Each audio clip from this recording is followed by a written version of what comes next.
Chernobyl অন্তহীন রাত।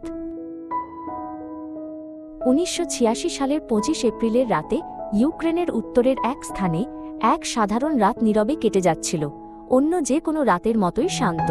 তবু ঠিক সেই সময়ই অদৃশ্যভাবে শুরু হচ্ছিল এমন এক ঘটনা যা মানুষের ইতিহাসের গতিপথ পুরোপুরি বদলে দেবে।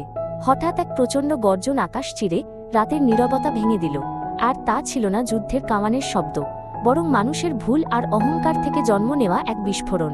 যে মুহূর্তে আগুনের শিখা আর কালো ধোঁয়া আকাশের দিকে উঠে গেল, আর তার সঙ্গে ছড়িয়ে পড়ল এমন এক তেজস্ক্রিয় মেঘ যা বহন করছিল অদৃশ্য মৃত্যু, সেই মুহূর্তের পর পৃথিবী আর কখনো আগের মতো হয়ে উঠতে পারল না। প্রিপিয়াত ছিল একটি পরিকল্পিত শহর যা ১৯৭০ সালে এক অনাবাদী সমতলে গড়ে তোলা হয়েছিল, যেখানে আগে কিছুই ছিল না।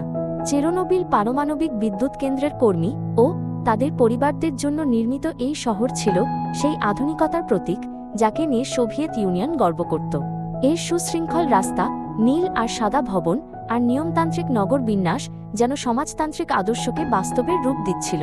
শহরটিতে ছিল স্কুল ও হাসপাতাল, থিয়েটার ও উদ্যান, একটি সুইমিং পুল ও ব্যায়ামাগার, আর মানুষ বিশ্বাস করত এটি দীর্ঘদিন নিরাপদ ও স্থিতিশীল থাকবে।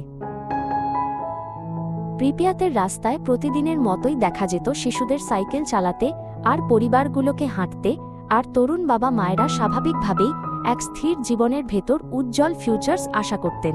শহরের প্রান্তে একটি বিনোদন পার্ক প্রস্তুত হচ্ছিল, যেখানে বিস্তৃত ঘাসভূমির দিকে তাকিয়েছিল এক ফেরিস হুইল, আর রঙিন রাইডগুলো উদ্বোধনের অপেক্ষায় দাঁড়িয়েছিল।